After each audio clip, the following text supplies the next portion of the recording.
Seguimos en un año en el cual queremos que como iglesia nos avivemos, nos conectemos de nuevo con el Señor. Si es que alguno se ha apartado del Señor de alguna manera, si alguno de alguna manera se ha como desenchufado de la conexión con el Señor, hoy les decimos, como lo venimos diciendo desde el principio de año, qué chévere es tener intimidad con el Señor. Y es lo que como líderes de la congregación, pero más es lo que Dios quiere, que tengamos una conexión con Él, real, personal cada día. ¿La tienes? Y de eso estamos hablando desde que empezamos a hablar de Ageo, ¿recuerdan? De decir, mira, deja de cuidar tanto tu propia vida y empieza a cuidar tu relación con el Señor. Cuando hablaban de las casas y el templo, ¿recuerdan de Ageo, no? Y después empezamos a hablar de la oración. Varios predicadores han venido hablando de lo importante como la oración nos permite hablar con el Señor, conectarnos con Él, contarle nuestras cosas como quien se la cuenta a un papá, a un amigo, a un hermano, con toda esa tranquilidad. Y ahora estamos hablando del impacto de la palabra de Dios. Cristian hace 8 días nos hablaba de la importancia de no solamente estudiar la palabra como lo hacía Esdras, sino de aplicarla a la vida. Porque de nada sirve estudiarla si yo no la aplico a mi vida.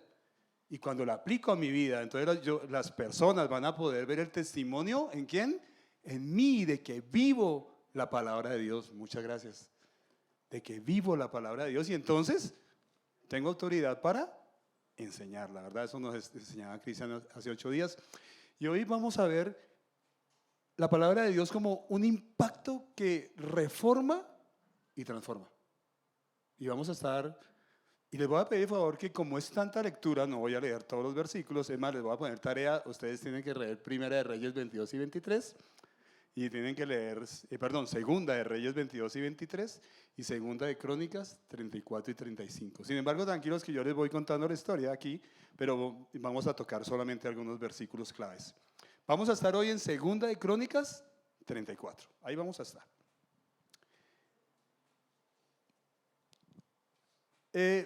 ¿Hay una diferencia entre la palabra reformar y la palabra transformar? ¿Ustedes qué dicen? Sí. Cuando uno reforma algo, es algo como cuando uno tiene una porcelana, se rompe y yo la reformo, la restauro, la arreglo, ¿cierto? Pero tomo el diseño original y ahí lo dejo igual, simplemente la vuelvo a poner como era, ¿ok? ¿Dios hace eso en nuestra vida? Sí, sobre todo en los que somos creyentes. Pero también transforma, ¿ustedes lo creen? Transforma es que hace algo totalmente diferente de lo que había. Siempre traen a colación el tema de la oruga y de la mariposa, ¿verdad? ¿Se parece la oruga a la mariposa? Bueno, si se concentra uno un poquito solamente en la mitad, sí. Pero de resto no se parece en nada. Es hermosa la mariposa en comparación con la oruga. Dios es capaz de transformarnos y nos ha transformado en Cristo de esa manera. Les voy a contar una historia. ¿Quién conoce a Pierre Baldó? ¿Ha escuchado hablar de Pedro Baldó? En español, Pedro. ¿Sí? ¿Alguno ha escuchado de Pedro Baldó? Bueno, parece que no. Voy a contar la historia. Pedro Baldó nació como en el 1140 de nuestra era, ¿verdad? Como en el 1140 de nuestra era. Nació en Lyon, en lo que hoy es Francia. En esa época no era Francia. Y no se hablaba francés, se hablaba lengua romance, de la cual nació el español, el italiano, todas esas lenguas. Ahí, bueno, esto es gratis, esto no se cobra en la prédica.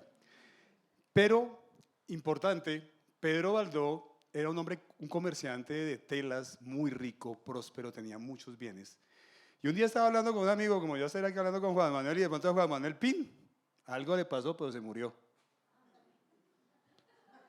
Imagínense, bueno, pongamos a otro, porque pobre Juanma, ¿qué culpa tiene? ¿Sí? Pero muchas gracias, sí, qué tan querido, diga, qué tan querido. Pero así le pasó a Pedro Baldó. Y el hombre quedó tan impactado con eso que empezó a meditar en su vida espiritual. Dijo, y bueno, y cuando yo me muera, ¿para dónde me voy a ir? Y en esa época habló con un sacerdote católico. Y este sacerdote, pues como toda la palabra estaba en latín, él le contó la historia del joven rico. Esa que está en Lucas 18, ¿la recuerdan? Cuando el Señor le dice, algo te falta, has cumplido todos los mandamientos, pero te falta una cosita. Ve y vende todo lo que tienes y ven y sígueme. Y pues el hombre estaba tan enamorado de lo que tenía, de sus posesiones, que se fue triste y no pasó nada. Pero Pedro Baldó escuchó eso y tuvo un impacto tan tremendo en su vida, lo que oralmente escuchó de la palabra del Señor, que adivine qué hizo. fue y vendió todo. Y se lo dio a los pobres allí en la región de León, todo. Obviamente dejó un dinero para su esposa y sus 2 hijas para que tuvieran un futuro asegurado. Y con el resto del dinero le pidió a otros 2 clérigos, oiga, tradúzcame la Biblia en lengua romance.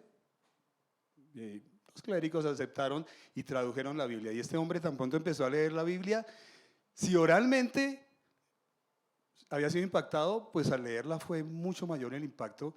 Y él empieza a predicar la palabra de Dios en León. Estoy hablando del año 1150. ¿Cuántos años antes de Lutero? Como 400. O sea que uno se pone a pensar, ¿cuándo empezó la reforma? Había empezado un poquito antes. 400 años antes, Pedro Baldó, no se les olvide ese nombre, empieza a predicar el evangelio y son muchas las personas en León que son tocadas por la palabra y que también tienen una copia de esa palabra, y durante 10 años logra una gran cantidad de seguidores, y obviamente Roma lo llama a cuentas. Dice, bueno, Pedrito, ¿usted qué es lo que anda predicando? Venga para acá. Porque lógico, él empezó a mirar la palabra y dijo, oiga, esto del purgatorio, eso no existe. Y el sacerdocio es para todos. Así como ustedes vieron esos 3 hombres hoy compartiendo la palabra, el sacerdocio es para todos, no es solamente para un clero. Él empezó a ver todo eso en la palabra y se empezó a alumbrar y él empezó a predicar eso, y sus seguidores también. Obviamente Roma lo llamó y lo excomulgó y los expulsó de León.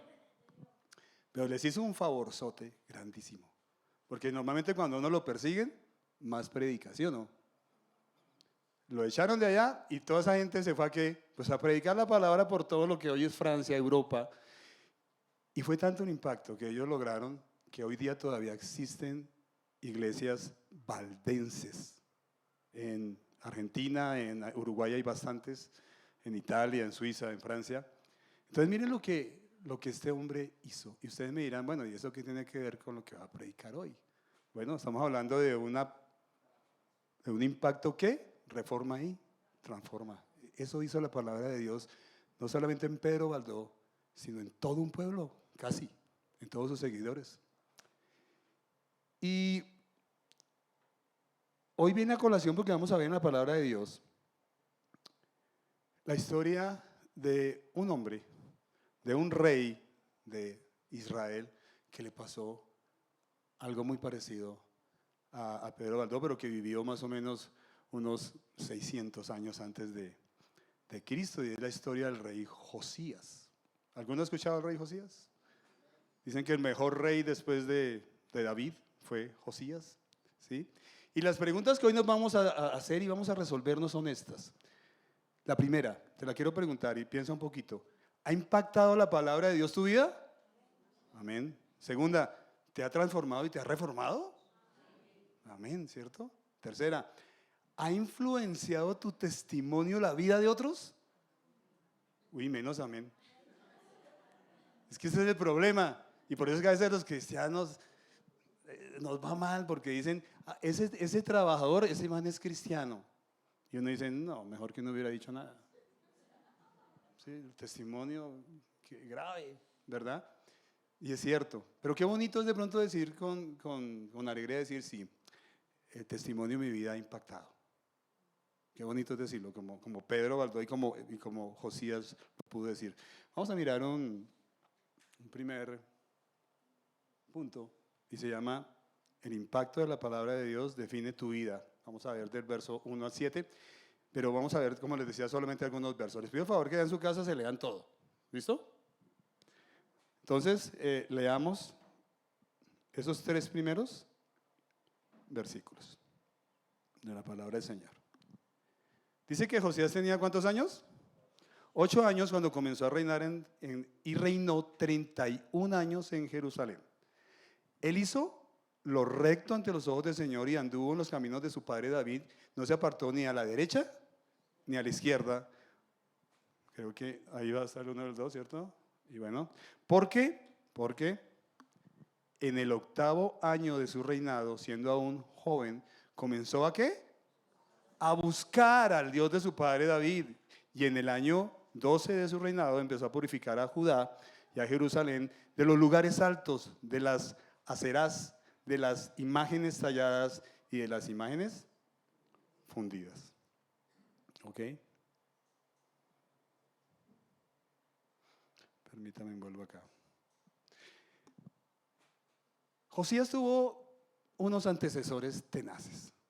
Manasés y Amón, su abuelito y su papá, tenaces.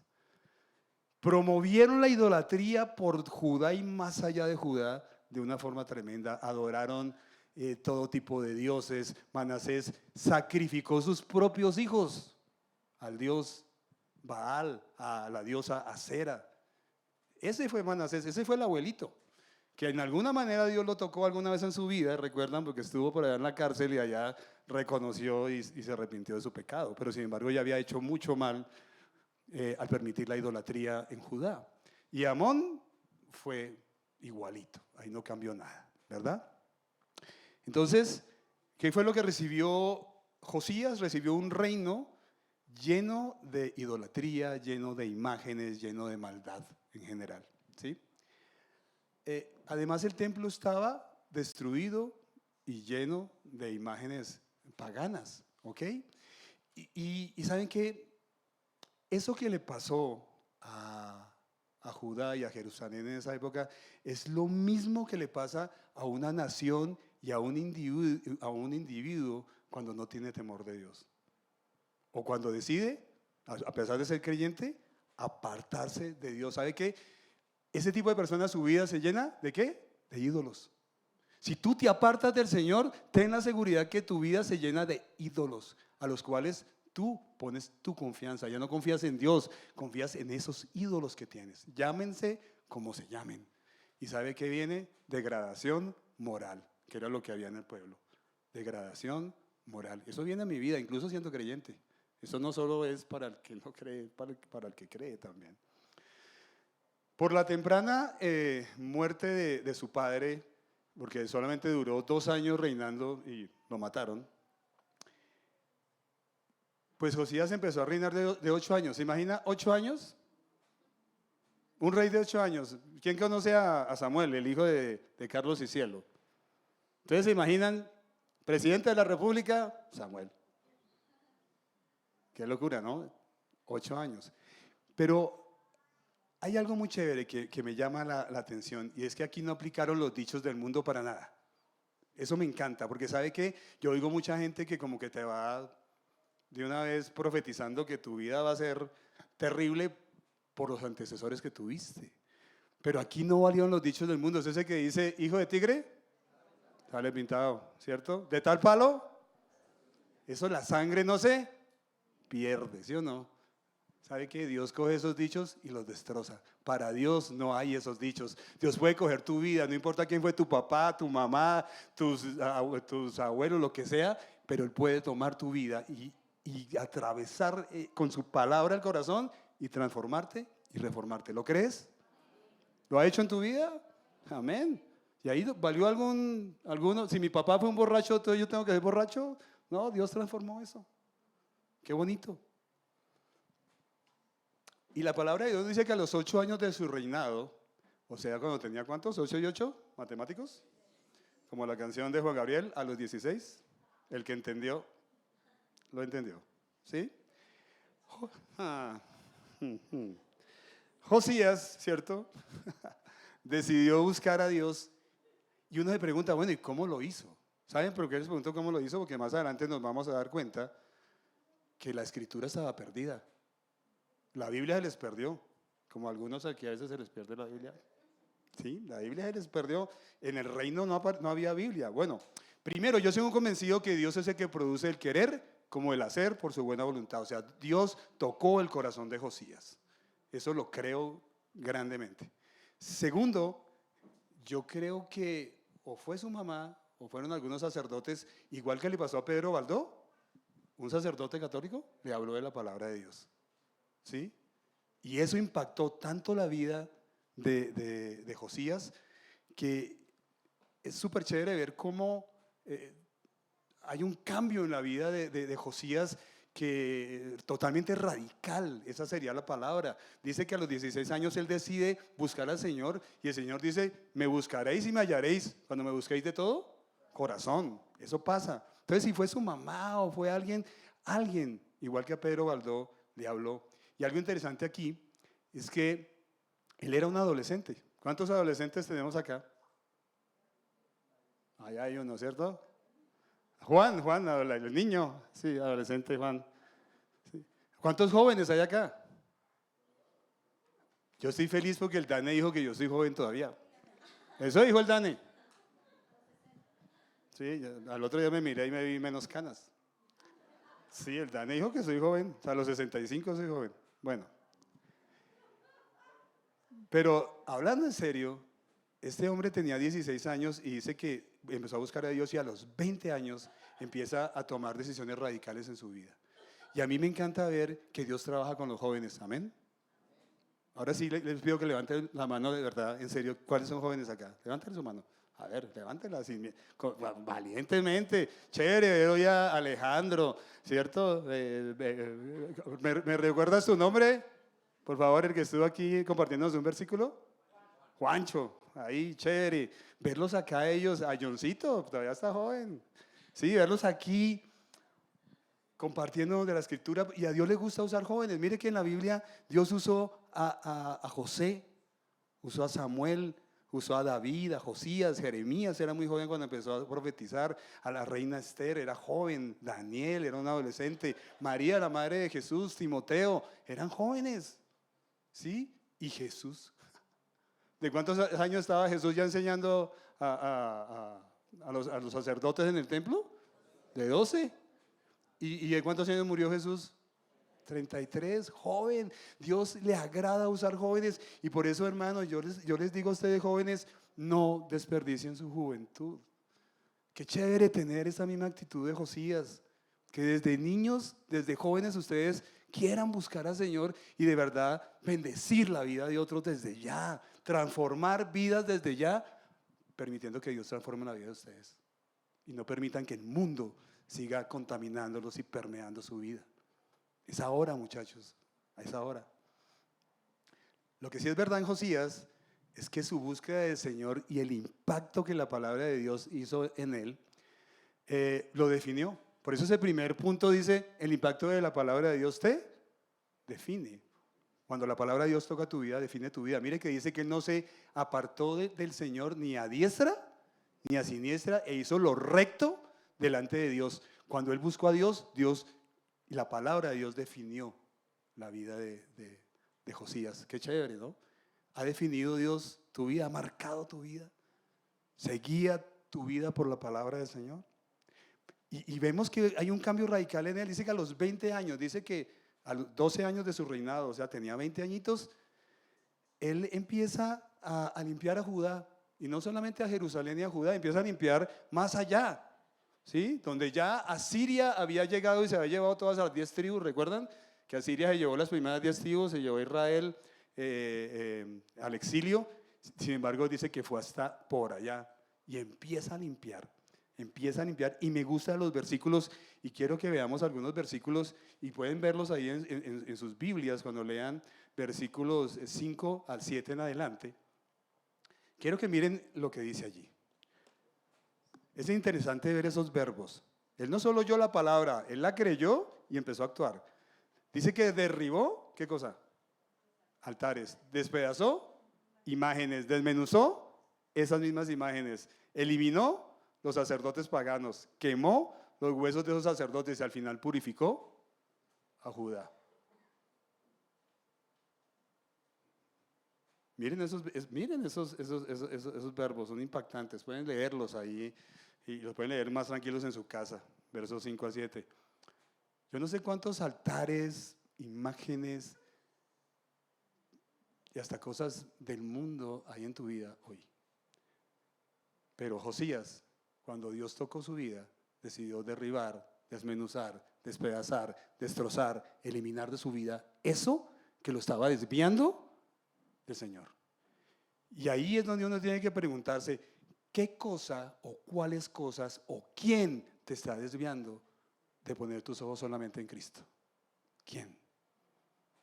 Bien, y quiero que tengamos un minuto de reflexión acá. Cierra tus ojos, no es nada mágico, tranquilo, cierra tus ojos. Pero mientras cierras tus ojos yo te voy a preguntar, ¿qué o quién te está alejando o está entorpeciendo tu relación con Cristo hoy? Piénsalo. Tómate ahí 20 segundos, no hay afán. ¿Qué o quién está entorpeciendo tu relación con Dios hoy? Y segundo, ¿estás dispuesto a limpiarlo, a eliminarlo de tu vida? Piensa.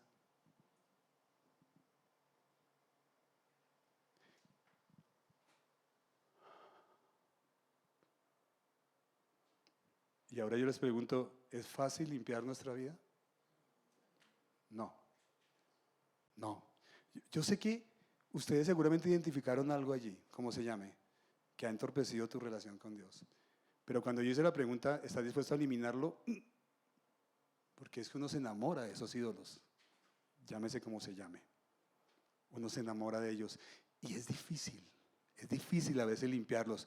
Se requiere de la ayuda del Espíritu Santo, se requiere de tomar decisiones radicales, de esfuerzo. Miren que duró el rey Josías 6 años limpiando su reino. O sea que imagínense la mano de idolatría que había. Sí, que no solamente limpió su reino, sino que también limpió su casa.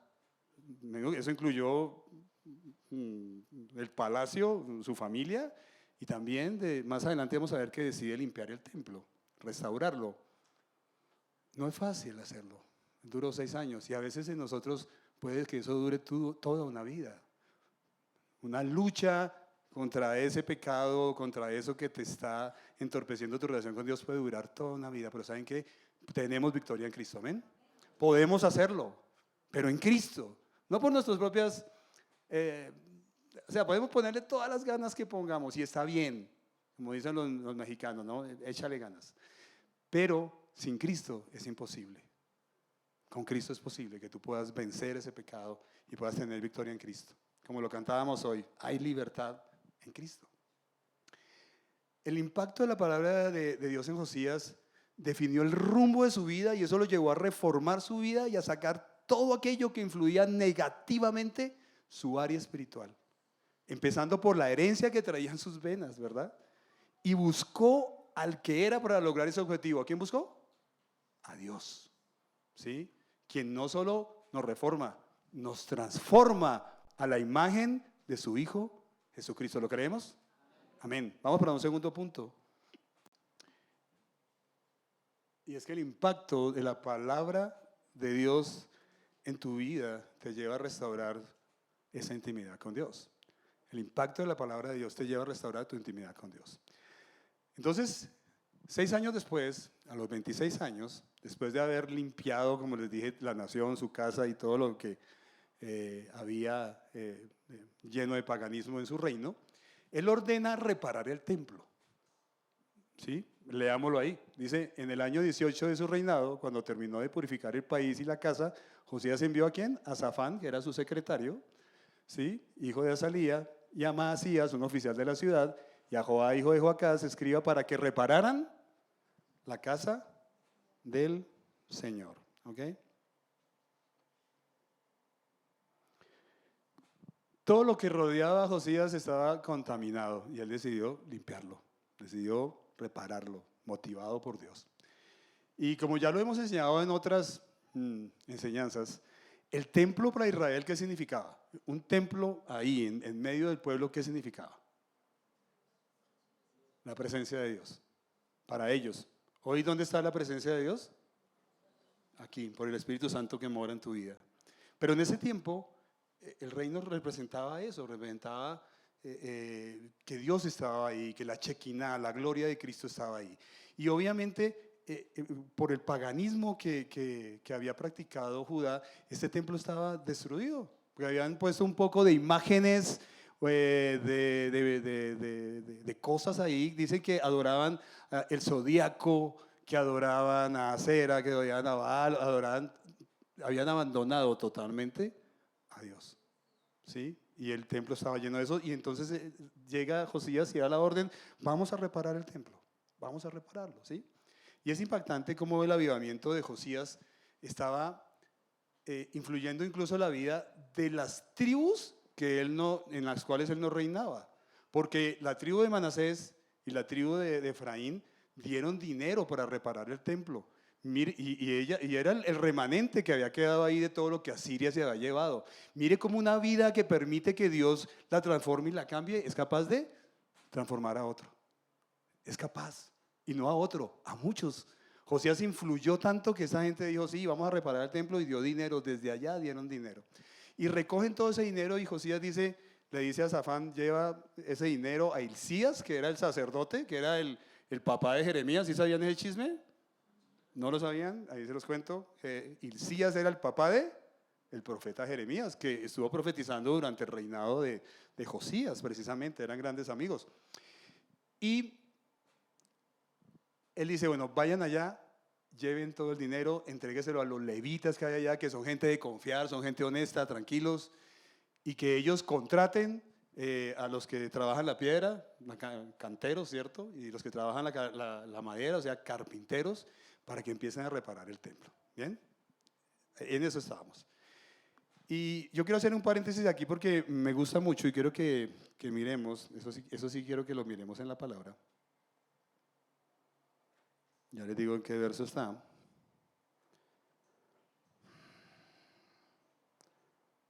Miremos el 11. Dice, ellos a su vez les dieron dinero a los carpinteros y a los constructores, o sea, a los levitas, para comprar piedra de cantería y madera para las uniones y hacer vigas para los edificios que los reyes de Judá habían dejado que se arruinaran. Los hombres hicieron el trabajo fielmente. ¿Qué tal esa palabra? Los hombres hicieron el trabajo fielmente con esos capataces sobre ellos para dirigirlos. Yahad y Abdías, levitas de los hijos Merari, Zacarías y Mesulán de los hijos de Coat, y de los levitas todos los que eran hábiles con instrumentos musicales. Entonces es bien interesante ver, y voy a hacer un paréntesis de acá, y es que qué importante es en un país como este la honestidad y la fidelidad. Qué difícil a veces encontrar trabajadores fieles, ¿cierto? ¿Alguno aquí es empresario? ¿O ha sido empresario? Y le ha tocado lidiar con esos trabajadores que hablan mal de la empresa, ¿verdad? Que no son honestos, que se llevan el esferito, que se llevan el borrador, hasta en esas cosas mínimas. Perdón, eso simplemente es un paréntesis, pero creo que nosotros como cristianos, sobre todo como cristianos, estamos llamados a tener esa actitud tan bonita de estos trabajadores, honestos con el dinero que les daban y fieles en el trabajo que hicieron en reparar el templo. Cierro el paréntesis. En este pasaje vamos a aprender una fórmula que me pareció interesante. Está ahí. Si ustedes leen, tranquilos, cuando lean allí lo tengan más de una forma personal su estudio. Hay una fórmula que dice que dedicación, ¿cierto? Se dedicaron a Dios y dedicaron a reparar el templo, más esfuerzo, más disciplina, más fidelidad es igual a recompensa. ¿Lo creen? Cuando tú aplicas esta fórmula a cualquier cosa que hagas en tu vida, celestial o terrenal, te va a ir bien. Te va a ir bien, ten la seguridad. ¿Y cuál fue la recompensa? Miren el verso 14. Miren el verso 14 ahí en sus Biblias.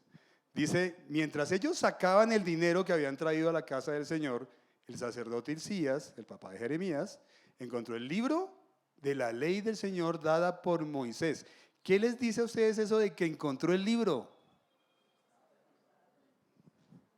Estaba perdido. Pero qué bonito ver que la recompensa fue que, bueno, se halló el libro. Recuerden que, sobre todo, aquí los estudiosos dicen que lo que Hilcías encontró fue el libro de Deuteronomio, o el rollo, porque recuerden que eso era por rollos, ¿no?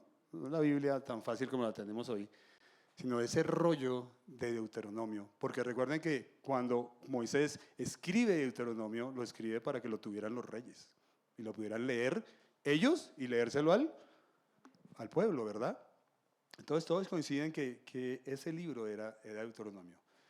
La nación había caído en esa degradación porque la palabra de Dios había sido abandonada. Y yo les pregunto a ustedes, cuando ustedes abandonan la lectura, la meditación de la palabra, como que esa vida les cambia. Como que otra vez empiezan a caer en los mismos pecados de siempre, a ver las películas que no tienen que ver, a perder tiempo en redes sociales. ¿Les ha pasado? Digan amén. O sea, todos santos, ninguno, no, yo nunca.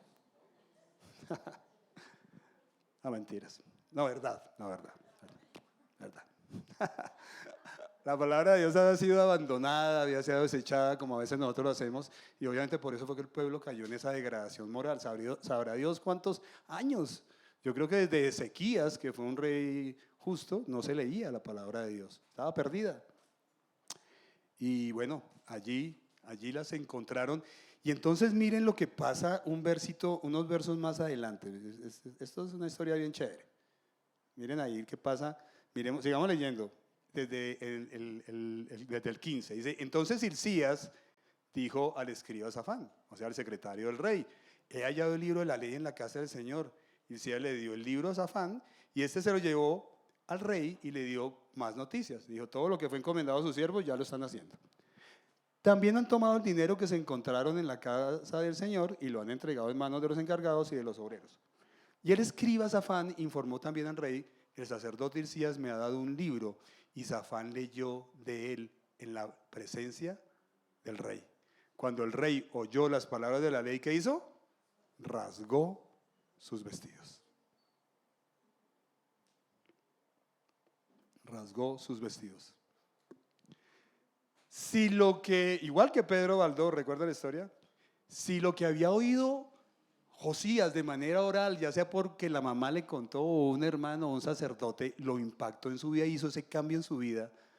Mire lo que hizo cuando lo oyó, cuando la leyó. Quedó en shock. Eso de que rasga los vestidos es un simbolismo de dolor, de arrepentimiento, de qué hicimos, de terror, porque él sabía todos los castigos que venían para Judá por haber abandonado a Dios, por adorar otros dioses. Él sabía. Y por eso él rasga sus vestidos en desespero. Ojalá uno tuviera esa actitud cuando oye la palabra de Dios y uno se da cuenta, Dios mío, otra vez estoy pecando en lo mismo, y uno pudiera rasgarse la ropa de esa misma manera, sin diciendo, no, esto, ¿qué pasó? ¿Sí? Compren ropa en Zara y verá que eso es fácil de rasgar. Malita. Sigan botando la plata por allá. Listo. Cada cual tiene su historia, ¿verdad? Pero Pedro Baldó tiene su historia, Josías nos cuenta acá su historia, y yo creo que ustedes tienen una historia. Yo estoy convencido que la palabra del Señor a ustedes un día les tocó el corazón, como a mí en el año 91, mientras un hombre me hacía terapia en mi cara porque tenía una parálisis facial debido a que salí enguayabado, borracho y de todo a medianoche, y el frío me dejó hablando por un solo lado, más de chévere. Lloraba con un solo ojo. Eso era más de chévere, ¿no? Pero en ese año, mientras él hacía las terapias, él empezaba a hablarme de Cristo. Era un cristiano bien juicioso. Y empezó a hablarme del Señor, y empezó a hablarme del Señor, y empezó a impactar mi vida, y fue la primera vez que fui a una iglesia. Y aunque yo nací de 9 años después, todo lo que aprendí en esa iglesia ya de oír la palabra de Dios y de leerla, porque me metí en ella y la leía y como que quería más y más, ese primer amor que quieres comer palabra y saber más del Señor, tocó tanto mi vida que mi vida nunca volvió a ser igual. Y eso no es vanagloria, eso es para la gloria de Dios. Fui el primer creyente de mi familia y hoy hay bastantes creyentes en mi familia, por la gracia de Dios. Para un avivamiento no se necesitan tanto, ¿sabes? Se necesita uno que se acerque a Dios y transforme la vida de otros cuando vean ese testimonio de lo que Dios hizo en la vida de él. Amén. Eso es lo que queremos, eso es lo que hemos andado con Ferné y con Cristian animándolos en los devocionales. Vuelvan a la relación con Dios, amen a Dios otra vez y impacten no solamente su vida, sino la vida de quienes lo rodean. Amén. Vamos al punto número 3. El impacto de la palabra de Dios humilla tu ego, ¿sí creen? Bueno, Josías estaba muy preocupado por lo que había oído, ¿cierto? Entonces envía una comitiva a consultar, que le pregunten a Dios, bueno, pregúntenle a Dios qué va a hacer. Pues él sabiendo todo lo que venía contra Judá, el castigo, la ira de Dios, sin ninguna duda él estaba leyendo, y lean en sus casas Deuteronomio 28, ¿recuerdan? Cuando el Señor habla de las bendiciones y maldiciones. Si ustedes me siguen, bendeciré, pero sí, dejan de seguirme y adoran a otros dioses, entonces viene una serie de castigos que se habían cumplido ya en Israel, y ahora ¿quién seguía? Judá, ¿verdad? Entonces, él manda una comitiva y me causó curiosidad que cuando llegan encontraron fue una mujer. ¿Su nombre? Hulda, para una niña que van a tener, Hulda, ¿cierto? Y esta mujer era profetisa del Señor. Y ella dice, deme un segundo. Me pareció gracioso porque alguna vez alguien vivió en un barrio y decía que vivía en Normandía, segundo sector, ¿cierto? Pues ella vivía en Jerusalén, segundo sector. ¿Sí? Léanlo, que no les estoy diciendo mentiras. Y significa que vivía en el barrio nuevo, en el barrio más nuevo de Jerusalén. Y Hulda busca al Señor y el Señor empieza a hablar a través de ella y le dice lo que estamos viendo. Así dice el Señor Dios de Israel.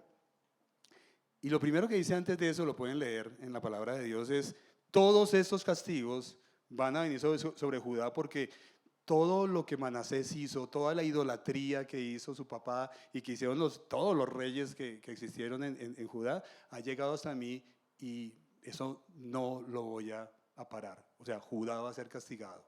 Mi ira estará sobre Judá. Pero, y ahí viene un pero precioso, ¿cierto?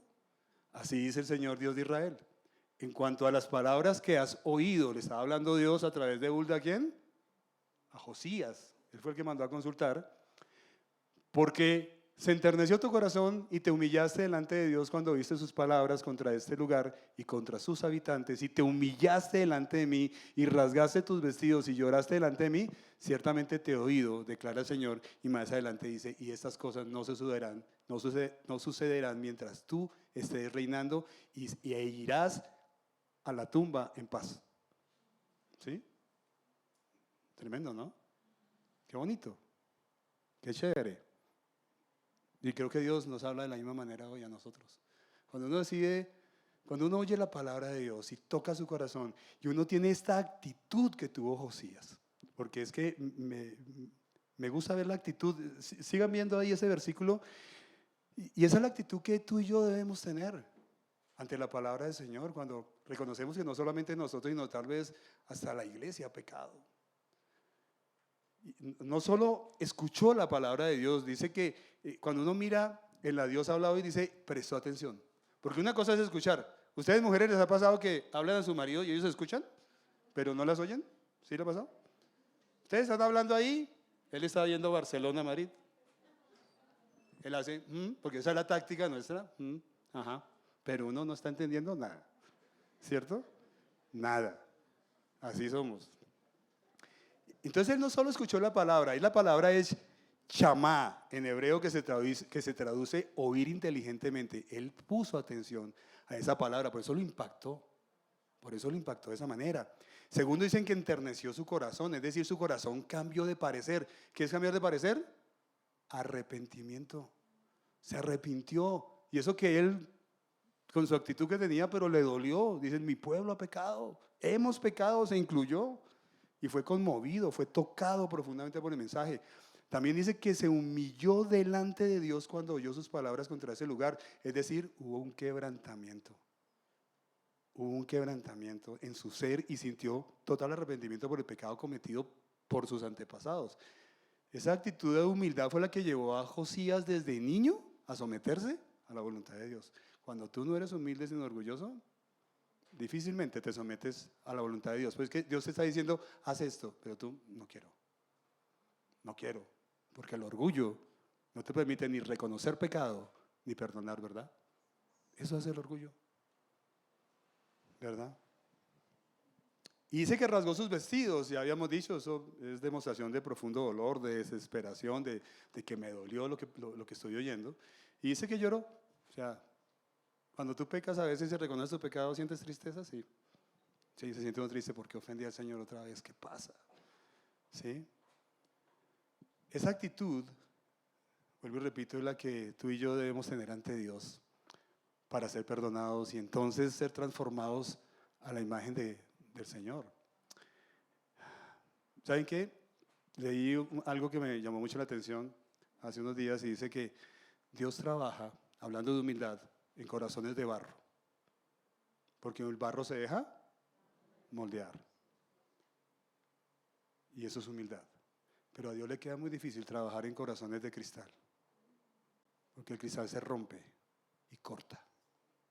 Y hay muchos de nosotros que a veces tenemos corazón de cristal y no permitimos que la palabra de Dios nos impacte y nos moldee.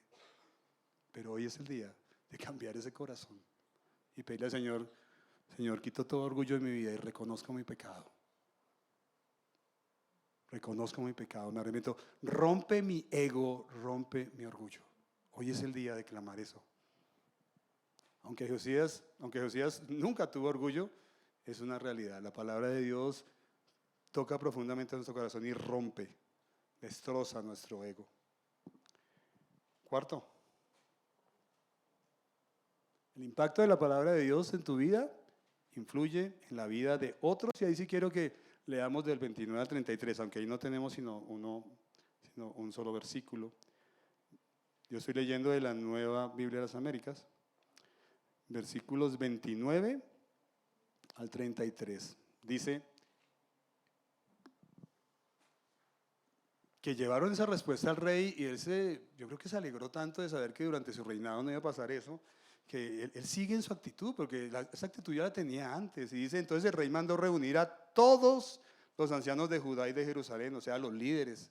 Y subió el rey a la casa del Señor con todos los hombres de Judá, los habitantes de Jerusalén, los sacerdotes, los levitas y todo el pueblo, desde el mayor hasta el menor, hasta los niños. Y leyó en su presencia todas las palabras del libro del pacto que había sido hallado en la casa del Señor. Después el rey se puso en pie en su lugar e hizo un pacto delante del Señor de andar en pos del Señor y de guardar sus mandamientos, sus testimonios, sus estatutos con todo su corazón y con toda su alma, porque es así. Amén.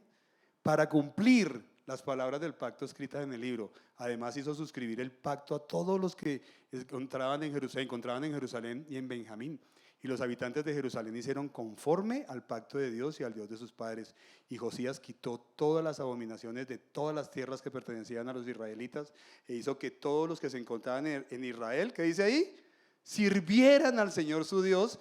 Y mientras él vivió, no se apartaron de seguir al Señor su Dios, el Dios de sus padres. ¿Qué tal? Chévere, ¿no? ¿Para qué predico más? Se acabó. No hay más que hablar. Josías, al recibir la respuesta de Dios, ordena, bueno, todo el pueblo para acá. Eso que leí yo se lo tengo que compartir. Y empieza a compartirle a todo el pueblo la palabra de Dios. Y todo el pueblo es impactado por la palabra de Dios, desde los líderes hasta el niño más pequeño, ¿verdad? Y dice que decidieron pactar con él para adorarle, cumplir sus mandamientos y servirle con todo el alma y con todo el corazón. Si tú no estás sirviendo hoy a Dios de esa manera, si tú no estás viviendo una vida en Cristo de esa manera, cumpliendo sus mandatos, porque tal vez lo estás haciendo de una manera muy diferente a como ellos lo hicieron con toda su alma, con todo su corazón, con toda su mente, con todas sus fuerzas. Y vemos acá lo que dije anteriormente, casi siempre el avivamiento, ¿por quién empieza? Por uno, pero ese uno impactó la vida de todo un pueblo, impactó la vida y le transmitió a ellos ese amor por Cristo y esa pasión por el Señor. Y es que es verdad, cuando uno ve a una persona apasionada y que ama al Señor, eso impacta la vida de cualquiera. ¿Será que eso queremos hacer a futuro? Amén. Termino con un punto que me pareció bien importante. Y es que el impacto de la palabra de Dios te lleva a Cristo. Y eso sí es tareita que les dejo para la casa. Segunda de Crónicas 35 del 1 al 19. ¿Sí? ¿Qué pasó? Hablando de la recompensa que trae una vida que se somete al Señor y busca de Él, la más grande de esas, ¿cuál crees que es? Hallar a Cristo. Encontrarme con Cristo, tener una relación con Él, entender lo que Él hizo por mí en la cruz, como lo cantábamos, entender que me amó tanto, que aunque no tenía que hacerlo, entregó su vida para mí, para que si yo creo en Él, y creo en su muerte, y creo que Él resucitó, yo también pueda estar eternamente con el Padre. Esa vida sea de nuevo restaurada, esa vida espiritual. Y Segunda de Crónicas nos narra que después de realizar ese pacto con Dios que ya leímos, ellos deciden celebrar la Pascua del Señor. ¿Sabes hace cuánto no celebraban la Pascua en ese pueblo? Desde la época de los jueces, desde la época de Samuel, que fue el último juez. O sea, como mal contado, 500 años sin celebrar la Pascua. Alguno aquí de pronto está y me dice, ¿qué es la Pascua? ¿Verdad? Porque de pronto alguno preguntará, ¿qué es la Pascua? ¿Sí? Algunos dirán, es lo más de chévere cuando están en Semana Santa, el último día ya uno sabe que al otro día le toca trabajar. Entonces, no. Sucede que cuando el pueblo de Israel, Moisés, o Dios a través de Moisés y de las 10 plagas de Egipto, ¿se acuerdan? Decide sacarlo de Egipto. Entonces el Señor dice, última plaga, es la muerte de los primogénitos. Entonces les dice al pueblo, hagan esto, maten un cordero joven, un cordero de 2 años. Y una vez vayan haciendo la similitud con Cristo, maten un cordero joven, o sea, sí, sacrifíquenlo, coman de todo de él, y la sangre, ¿qué hacen con la sangre? Pinten los marcos de las puertas, para cuando venga el ángel que va a matar a esos primogénitos en Egipto, donde esté la sangre, ahí no entra. ¿Y eso a quién representa? A Cristo. Cuando tú creíste en la sangre del cordero inmolado, el cual derramó toda su sangre en ese marco, en la cruz, cuando tú crees en lo que Él hizo allí en la cruz, el día que Él venga, tú pasarás a vida eterna. ¿Sí? Serás salvo, como fueron salvos todos los hijos de los israelitas que creyeron en Él. Eso es muy resumido la Pascua, porque es mucho más, pero es ahí resumido. Entonces, la Pascua es la sombra en el Antiguo Testamento que apunta a nuestro Señor Jesucristo, a ese Cordero Santo, a ese Cordero que fue inmolado en la cruz por nosotros, ¿verdad? Por nuestros pecados. Y es esa sangre la que te salvó. Amén.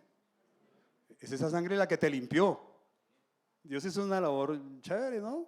De una vez nos limpió, nos restauró, nos transformó cuando decidimos creer en esa muerte del Señor por nosotros. Y no solamente en su muerte, en su resurrección. Porque Él no se quedó en esa cruz, Él vive. Amén. Sí. Al respecto, recordemos que Jesús le dice a Nicodemo en el capítulo 3 de Juan, que para uno nacer de nuevo, que es pasar de esa vida pasada que tenías y nacer en una vida espiritual nueva, necesitas de 2 cosas, del espíritu y de qué más, y del agua. ¿Qué significa eso? Bueno, pueden leer 1 de Pedro 1:23, donde nos dice que la palabra de Dios es la que nos lava, la que nos limpia. Fue la palabra de Dios la que impactó un día tu vida y te trajo a Cristo. Fue ella. Y para los que no son creyentes, el estudiar y meditar en la Biblia siempre, algún día, los va a llevar a Cristo. Y para el que es creyente, si usted decide seguir leyendo su palabra, usted siempre se va a encontrar con Cristo. Amén. Siempre. Y lo importante es que todo mensaje en la palabra de Dios, ¿a quién nos lleva? A Cristo. Eso nos decía Alejandro hoy cuando nos compartía en el tiempo de la cena. Nos lleva a Cristo, que es la mayor recompensa que tú puedes tener en tu vida. Por eso cantábamos, que se pierda todo, pero que Cristo siga en mí. Amén. ¿Cuántos padres hay acá? Levante su mano. ¿Cuántas mamás hay acá? ¿Cuántos hijos? ¿Cuántos nietos? ¿Cuántos trabajadores? ¿Cuántos vecinos? Hermanos, si usted y yo decidimos buscar al Señor como Josías lo hizo, usted va a impactar la vida de muchas personas. Si usted es padre de familia, usted es el que tiene la principal responsabilidad de buscar a Dios para que su esposa, sus hijos, lleguen a ser también impactados por la palabra de Dios, y no solamente ellos, cualquiera que le rodee. Amén.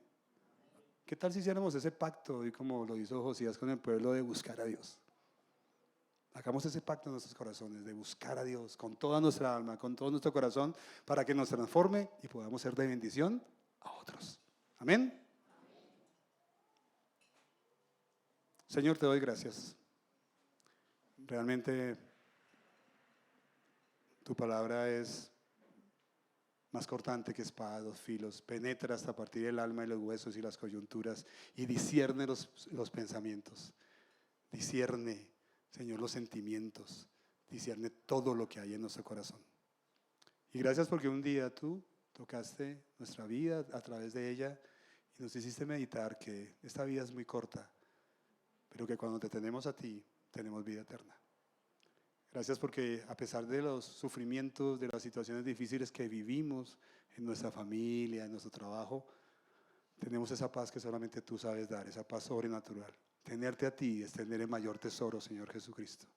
Ayúdanos a pactar contigo y obedecer, a permanecer en ti cada día, Señor, para poder llevar fruto, ese fruto que se pueda mostrar a otros, para que esos otros también sean impactados, no solamente por nuestros testimonios, sino por lo que la palabra de Dios ha hecho en nuestras vidas.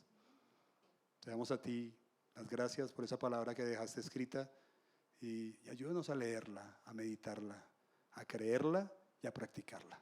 En tu nombre, amén. Bueno.